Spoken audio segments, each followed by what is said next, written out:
Très bonjour à chacun, à chacune. Ça va? Oui. Très bien. Guy, notre nouveau pasteur assistant, la semaine passée, il nous a parlé au sujet du Saint-Esprit, n'est-ce pas? Il nous a parlé de la personne du Saint-Esprit. Il nous a parlé de l'œuvre du Saint-Esprit. Il nous a parlé du caractère du Saint-Esprit. Et ce matin, moi aussi, j'aimerais continuer dans ce fil rouge. Moi, j'aimerais aussi continuer ce matin cette réflexion au sujet de cette personne merveilleuse qui c'est le Saint-Esprit. Parce que vous savez, moi, je suis convaincu que s'il existe une prière, s'il existe une demande que Dieu écoute et qu'il a le plaisir de répondre, c'est justement lorsque nous demandons le Saint-Esprit. Jésus il dit que nous qui sommes mauvais, si nous savons donner de bonnes choses à nos enfants, à combien plus forte raison notre Père céleste donnera-t-il le Saint-Esprit à ceux qui le lui demandent?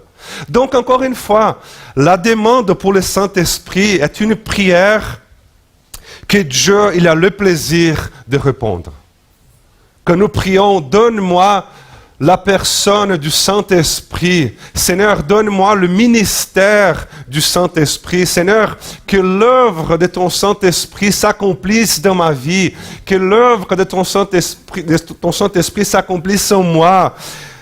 Alors maintenant, pourquoi est-ce donc si important? Parce que je suis convaincu qu'il existe des choses, il existe des dimensions de notre existence qui ne peuvent pas être réellement pleines, qui ne peuvent pas être réellement réalisées si ce n'est à travers le ministère du Saint-Esprit dans nos vies. Il y a une dimension de notre humanité qui ne sera vraiment complète, qui ne sera vraiment pleine que si elle se fait à travers notre relation avec Dieu.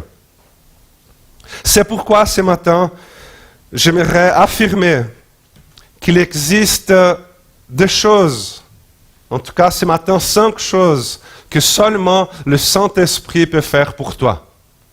Quoi par exemple? La réponse de cette question se trouve justement dans l'évangile de Jean, du chapitre 13 au chapitre 17, qui parle justement des choses que seulement le Saint-Esprit peut faire pour toi. Le chapitre 13 à 17 de l'évangile de Jean nous raconte justement le moment où Jésus il a l'une des plus belles et plus profondes discussions avec ses disciples. C'est sa dernière Pâque. C'est sa dernière rencontre avec ses amis. Il se trouve dans une rencontre extrêmement privée. Il n'y a que Jésus et ses disciples dans cette salle, dans cette maison. Et c'est justement dans cette salle-là que Jésus il s'agenouille pour laver les pieds de ses disciples. C'est à ce moment-là que Jésus, dans cette pièce, dans cette salle, que Jésus, dans cette discussion avec ses disciples, que Jésus il annonce son départ, il annonce sa mort, mais il fait aussi la promesse qu'un jour il va revenir, il fait la promesse de sa résurrection. C'est justement dans cette salle, dans cette maison que nous trouvons l'institution de la Sainte Seine. C'est justement là, dans ces lieux intimes, personnels, de privacité, que Jésus, il parle du Saint-Esprit. Et les disciples, ils étaient angoissés. Les disciples, ils étaient dans l'anxiété par le fait que Jésus leur avait dit qu'il allait partir. Par le fait que Jésus leur avait dit qu'il allait mourir, qu'il allait au Père. Et puis les disciples, ils étaient angoissés. Et puis ils se sont dit, mais Jésus, nous serons orphelins. Jésus, mais qui s'occupera de nous, Jésus? Jésus, mais on va rester seuls. Et puis Jésus vient et dit, les amis, ne vous inquiétez pas. Ne vous inquiétez pas, je ne vous laisserai pas orphelin. Je vais demander au Père et il va vous envoyer le conseiller. Et il va vous envoyer le Saint-Esprit. Il va vous envoyer le Consolateur, le Paraclète, l'Esprit de vérité. Il va vous envoyer cela. C'est pourquoi, encore une fois, le Saint-Esprit a un ministère indispensable pour notre plénitude humaine. Et c'est pourquoi, encore une fois, il existe des choses que seulement le Saint-Esprit peut faire pour toi. Et la première chose, nous trouvons dans l'évangile des Jean, si vous voulez lire avec moi, on va lire Jean 14, 15 et 16 ce matin. Jean chapitre 14, le verset 20. Jésus il dit, « Quand ce jour viendra, donc quel jour ? Quel jour? Le jour où le Saint-Esprit viendra sur nous. Le Saint-Esprit est déjà venu à la Pentecôte il y a 2000 ans, mais chaque jour, il continue de venir, il continue de nous visiter, il continue de nous toucher. Amen. Donc Jésus dit, quand ce jour viendra, donc le jour où vous serez visités, touchés par le Saint-Esprit, vous connaîtrez que je suis en mon Père, et vous saurez aussi que vous êtes en moi et que moi, je suis en vous. C'est une merveilleuse promesse, là. Jésus lui dit, le jour où le Saint-Esprit viendra sur ta vie, le jour où tu seras visité par le Saint-Esprit, le jour où le ministère du Saint-Esprit viendra sur toi, quand ce jour-là viendra, tu comprendras que Jésus est un Dieu, que tu es un Jésus et que Jésus est en toi. Autrement dit, le Saint-Esprit, il est celui qui nous met à l'intérieur de la communauté divine.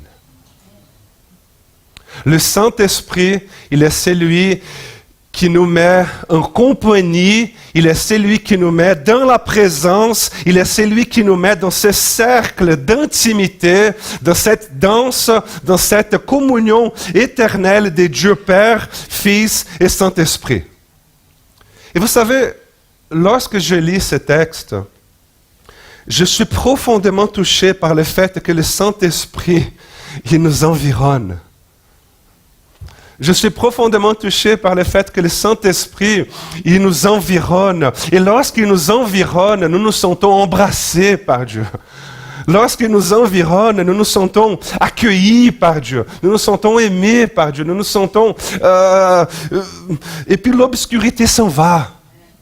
Le vide s'en va.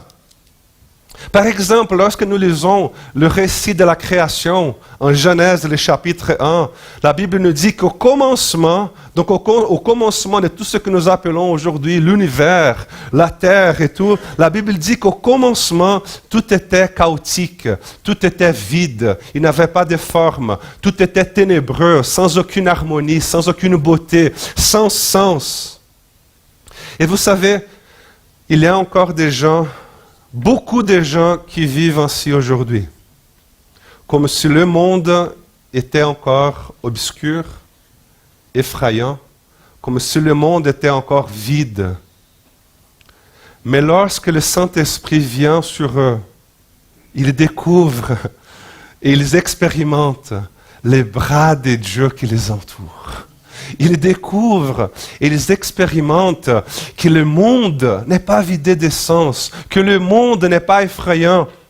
Ces personnes-là découvrent que le monde et la vie n'est pas effrayante. Pourquoi? Parce que la présence de Dieu remplit tout.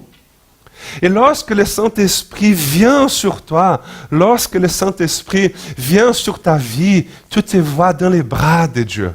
Tu te vois accueilli dans la communauté divine et tu arrives à entendre dans la profondeur de ton âme cette voix qui te dit « Tu es un fils bien-aimé de Dieu. Tu es une fille bien-aimée de Dieu. » L'apôtre Paul l'écrit au Romains, il dit « Vous n'avez pas reçu un esprit qui fait de vous des esclaves et vous ramène à la crainte. Non, vous avez reçu un esprit d'adoption par lequel nous crions « Abba Père ». Abba Père, Papa, nous invoquons Dieu comme étant notre Père, comme étant notre Papa, notre Abba. Pourquoi? Parce que l'apôtre Paul l'écrit appelle, il dit, parce que le Saint-Esprit lui-même rend témoignage à notre esprit que nous sommes enfants de Dieu. Et vous voyez, cette expérience-là, d'appartenir à la fratrie divine, de ne pas se sentir largué dans le monde, de ne pas se sentir seul dans le monde, de ne pas se sentir abandonné dans l'existence, dans cet univers. Cette expérience-là, seulement le Saint-Esprit peut faire pour toi. Seulement le Saint-Esprit peut faire pour toi. C'est pourquoi, lorsque nous prions, donne-moi, Seigneur, ton Saint-Esprit, ton Esprit Saint. Ce que nous voulons dire, c'est donne-moi l'expérience de ton amour, Seigneur. Ce que nous voulons dire, c'est donne-moi l'expérience de ta présence. Laisse-moi me sentir entouré de tes bras. Seigneur, prends-moi dans tes bras. Cette expérience-là, elle est merveilleuse de savoir que la vie, le monde n'est pas obscur, n'est pas effrayant, parce que nous sommes dans cette communion avec Dieu, le Père, le Fils et le Saint-Esprit. Amen. Et la deuxième chose que Jésus dit, se trouve toujours dans l'évangile de Jean 14, le verset 25. Et vous savez, au sujet de tout ce que je viens de vous dire là, il se peut que certains se disent, mais j'ai rien compris. En fait, Léo, je n'arrive pas à saisir ce que tu es en train de dire là. Ou sinon, un autre exemple classique. Lorsque tu partages l'évangile, lorsque tu partages Jésus, la bonne nouvelle à quelqu'un de ta famille, à quelqu'un de ton travail, et puis tu dis, mais tu sais Léo, ça fait déjà des années que je parle de Jésus à mon mari, et il me regarde toujours avec une tête d'incrédule, avec une tête de sceptique. J'ai l'impression qu'il me prend pour une folle. Ou sinon, lorsque tu partages l'évangile à tes enfants, et puis ils ne croient pas, et puis ils ne croient pas, ils n'ont pas cette expérience-là, c'est tout à fait ça. C'est vrai, ils ne comprennent pas, ils ne croient pas. Et c'est ça que Jésus dit là après, dans l'évangile de Jean 14, 25. Il dit, « Je vous dis tout cela pendant que je suis encore avec vous. Mais le conseiller, le Saint-Esprit que le Père enverra en mon nom, vous enseignera toutes choses et vous rappellera tout ce que je vous ai dit moi-même. » C'est-à-dire, c'est le Saint-Esprit qui ouvre notre compréhension. C'est le Saint-Esprit qui ouvre notre cœur. C'est le Saint-Esprit qui ouvre et qui prépare notre âme pour que la parole de Dieu ait du sens pour nous. Vous savez, il ne s'agit pas de comprendre avec notre logique humaine. Il ne s'agit pas de comprendre avec la raison humaine. Non, parce que la Bible dit, l'Évangile, que l'Évangile, que le message de la croix est une folie pour les hommes. La Bible dit que le message de la croix, c'est scandaleux. Un Dieu qui meurt couvert de sang sur une croix, c'est scandaleux. Et nous ne pouvons pas comprendre par la raison humaine. Nous ne pouvons pas comprendre cela par la logique humaine. Et la révélation, la réalité de la révélation de l'amour de Dieu, la réalité de la révélation de la grâce de Dieu, seulement le Saint-Esprit peut nous le faire comprendre. C'est le Saint-Esprit qui enseigne, c'est le Saint-Esprit qui nous rappelle ce que Jésus a dit. C'est ce que l'apôtre Paul dit toujours là en 1 Corinthiens, le chapitre 2, le verset 14. Il dit que l'homme, sans Dieu, ne reçoit pas ce qui vient de l'Esprit de Dieu. À ses yeux, c'est pure folie. Et il est incapable de le comprendre, car seul l'Esprit de Dieu permet d'en juger. Car il est écrit, « Qui donc connaît la pensée du Seigneur et qui pourrait l'instruire ?» Or, nous avons la pensée du Christ. C'est le Saint-Esprit qui nous enseigne. C'est le Saint-Esprit qui nous révèle. Ce n'est pas une faculté théologique. Ce n'est pas des longues études bibliques qui pourront transformer ta vie. Ce n'est que le Saint-Esprit qui peut faire cela pour toi. Ce n'est que le Saint-Esprit qui peut te visiter. Je pourrais rester ici en train de prêcher dimanche après dimanche. Mais si ce n'est pas le Saint-Esprit qui perce, qui touche, qui ouvre. Troisième chose, Jésus dit dans le chapitre 15 de Jean toujours, le verset 26, Il dit que quand le défenseur, que quand le consolateur, le conseiller, le paraclet sera venu, c'est lui que je vous enverrai d'auprès du Père, l'Esprit de vérité qui vient du Père. Il rendra lui-même témoignage de moi. Et vous, à votre tour, vous serez mes témoins, parce que depuis le commencement, vous avez été à mes côtés. Il y a une troisième chose que le Saint-Esprit et que seulement le Saint-Esprit peut faire, c'est témoigner au sujet de Jésus et témoigner au sujet de Jésus à travers toi, à travers moi. Parce que vous savez, témoigner au sujet de Jésus, témoigner de Jésus ne signifie pas parler de Jésus aux gens. Témoigner de Jésus ne signifie pas citer des versets aux gens. Témoigner de Jésus ne signifie pas partager nos doctrines, notre confession de foi, nos croyances, notre théologie systématique, afin que les gens croient exactement aux mêmes choses que nous croyons ici à l'Église Le Cèdre. Témoigner de Jésus signifie révéler le Christ. C'est mettre les gens devant Jésus de telle manière que la lumière de Jésus qui est en nous les éblouisse. Et ça, il n'y a que le Saint-Esprit qui peut témoigner au sujet de Jésus et de révéler et de manifester Jésus-Christ en nous et à travers nous. Le Saint-Esprit, il met Christ au-dedans de nous, et le Christ qui est au-dedans de nous commence à déborder de nous. Il commence à déborder de nos yeux, il commence à déborder de notre bouche, il commence à déborder de notre manière de toucher, de notre manière de bénir les gens. Jésus, il se manifeste. Et je vais toujours me souvenir de cette femme de ménage qui faisait le ménage dans l'entreprise où je travaillais avant de venir en Suisse. Je me souviens d'elle très, très bien parce qu'on n'avait pas tellement de contact. Hein.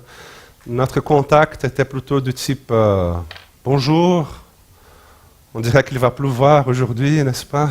Oui, on peut. Merci pour le café, il était délicieux. Voilà, c'était ce genre de contact. Et puis, un jour, elle m'arrêta dans le couloir et puis elle dit « Monsieur, est-ce que je peux vous dire quelque chose ?» J'étais là-bas. « Oui, oui, bien sûr. » Et puis elle dit « Chaque fois que je vous regarde, je vois Jésus dans tes yeux. »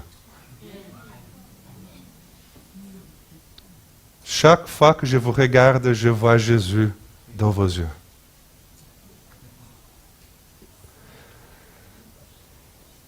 Frères et sœurs, le Saint-Esprit, il révèle, il manifeste Jésus en nous et à travers nous. Amen. Ce n'est pas dans notre discours, ce n'est pas dans notre... Non, c'est dans la vie. C'est à travers notre vie. Comme dit l'apôtre Paul, il dit, ce n'est plus moi qui vis, mais c'est Christ qui vit en moi. Ce n'est plus moi qui vis, mais c'est Jésus-Christ qui vit en moi. La quatrième chose que seulement le Saint-Esprit peut faire pour toi, se trouve dans toujours dans l'évangile de Jean, le chapitre 16, le verset 7. Jésus il dit, « Il vaut mieux pour vous que je m'en aille. En effet, si je ne m'en vais pas, le Consolateur ne viendra pas à vous. Et quand il sera venu, il produira la preuve que le monde s'égare au sujet du péché, de ce qui est juste et du jugement. Au sujet du péché, parce que le monde ne croit pas en moi. Au sujet de ce qui est juste, parce que je m'en vais auprès du Père et que vous ne me verrez plus. Et au sujet du jugement, parce que le dominateur, le prince de ce monde, est dehors et déjà condamné. Bon, qu'est-ce que cela veut dire? Que quand le Saint-Esprit sera venu, il révélera le but éternel de Dieu au sujet du péché, au sujet de la justice et au sujet du jugement. Au sujet du péché, mais quel péché? Le péché de ne pas croire en Jésus. Et le Saint-Esprit va révéler que tout ce que Jésus a dit était vrai. Que tout ce que Jésus a dit qu'il était vrai. Au sujet de la justice, parce que la justice de Dieu s'est accomplie sur la croix du calvaire. Et la Bible nous dit que le salaire du péché, c'est la mort. C'est pourquoi Jésus-Christ est mort à notre place, mais la mort n'a pas pu le retenir et il est ressuscité. Et au sujet du jugement, parce que Jésus, il a triomphé sur la mort et il a condamné le dominateur, le prince de ce monde et il a dépouillé l'enfer. Amen. Voilà ce que Jésus est en train de dire. Il a une trame cosmique depuis toute l'éternité au sujet de la justice de Dieu, au sujet de la victoire de Jésus qui a désarmé toute autorité et tout pouvoir. Et il y a tout cela qui se passe dans la personne, à travers la personne de Jésus que le Saint-Esprit nous révèle. Et quand je pense à tout cela, je me dis, mais Seigneur, me voilà inquiet, parce qu'il va pleuvoir dimanche. Quand je vois ces pleins divans, je dis, mais Seigneur, me voilà inquiet, parce que je n'aurai pas assez d'argent pour m'acheter un nouveau sac à main à la fin du mois. Je dis, mais Seigneur, me voilà fâché, parce que je n'ai pas trouvé une bonne place de parking. Seigneur, me voilà inquiet à cause de mon drame personnel. Et mon drame personnel et tout cela devient trop petit devant la révélation de ce merveilleux plan de Dieu. Mais il y a encore une dernière chose. Heureusement. Parce que sinon, vous savez, on pourrait arriver à la conclusion que nous ne sommes que de la poussière cosmique, devant un tas de choses beaucoup plus importantes que notre difficulté et devant un tas de choses beaucoup plus importantes que notre difficulté à nous endormir à cause de nos soucis. Mais Jésus lui dit encore, Jean 16, le verset 12, il dit, « J'ai encore beaucoup de choses à vous dire, mais elles sont encore trop lourdes à porter pour vous. Mais quand l'Esprit de vérité sera venu, il vous conduira dans la vérité tout entière, car il ne parlera pas de lui-même, mais tout ce qu'il aura entendu, il le dira et il vous annoncera les choses à venir. » Vous savez ce que cela nous suggère? Cela nous suggère que Jésus, il a réservé certaines choses qu'il n'a racontées à personne et que seulement le Saint-Esprit nous révèle. Autrement dit, il y a une parole de Dieu pour ta vie. Il y a une parole de Dieu pour moi. Parce que vous savez, je suis là en train de dire, ma vie est une poussière dans toute cette trame cosmique. Je suis un petit grain de... Et puis Jésus vient et dit, oui Léos, c'est vrai que la vie elle est beaucoup plus que ta vie personnelle.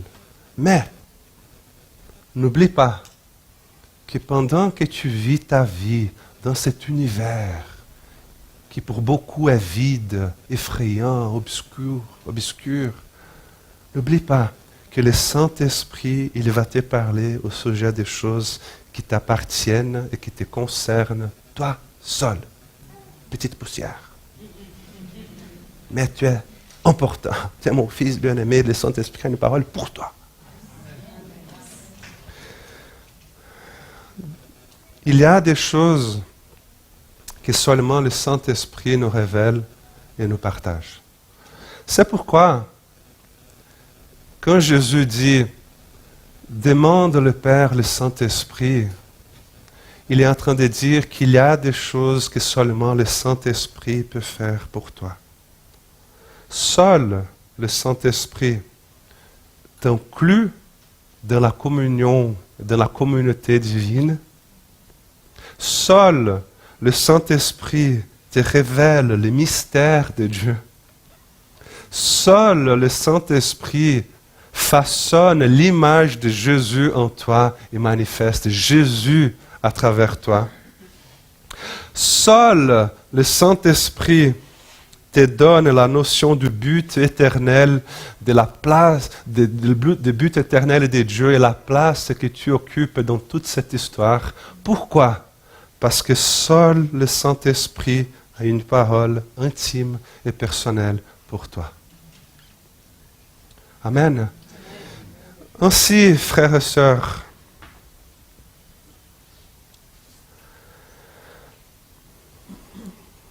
mets-toi maintenant dans la présence de Dieu ce matin et crie, Seigneur, donne-moi ton Esprit Saint.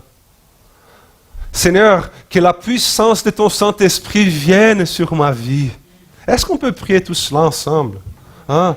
Prier que le Saint-Esprit nous visite, que le Saint-Esprit nous touche, que le Saint-Esprit nous baptise, que le Saint-Esprit nous guérisse. Prions pour cela. Demande à Dieu maintenant, là où tu es, pour que tu sois visité par le Saint-Esprit, pour que la puissance du Saint-Esprit de Dieu, de cette personne merveilleuse, te touche, te visite, et que tu sois rempli de cet Esprit Saint de Dieu. Amen. Donc nous allons prier, je vais prier pour vous. Et j'aimerais que maintenant, là où vous êtes, comme vous êtes, je ne sais pas comment ce message vous a touché, vous a parlé ce matin. Mais j'aimerais t'encourager à demander pour le Saint-Esprit, pour qu'il vienne te visiter ce matin. Si tu as besoin d'une guérison, si tu as besoin, je ne sais pas, demande au Saint-Esprit. Parce qu'il est là. Il est là, il est là et il est là. Et comme j'ai dit au début, s'il y a une prière que Dieu a le plaisir de répondre, c'est la prière pour le Saint-Esprit.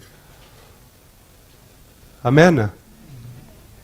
Donc prions et demandons que le Saint-Esprit te visite, te touche.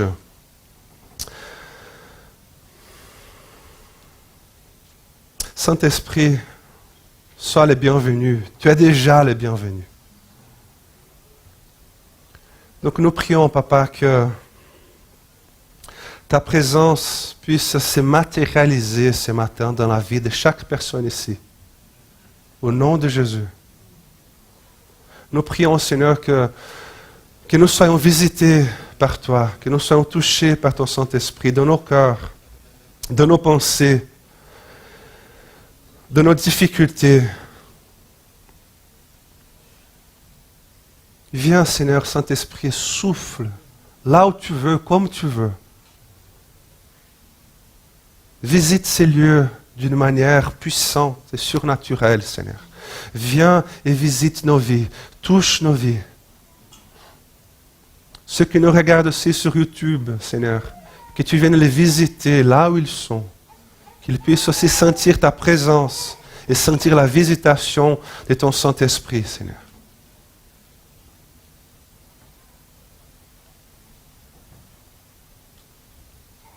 Je prie, Seigneur, aussi pour tous ceux que nous aimons, mais qui sont dans la maison ou qui ne sont jamais vraiment intéressés par toi, Jésus. Nous prions que ton Saint-Esprit vienne ouvrir leurs yeux. Ouvre leurs yeux, Seigneur. Si c'est un enfant, si c'est un mari, une épouse ou quelqu'un de travail, nous prions, Seigneur, que par ton Saint-Esprit, que tu viennes rouvrir les yeux et qu'ils viennent comprendre la largeur et l'auteur de ton amour pour eux.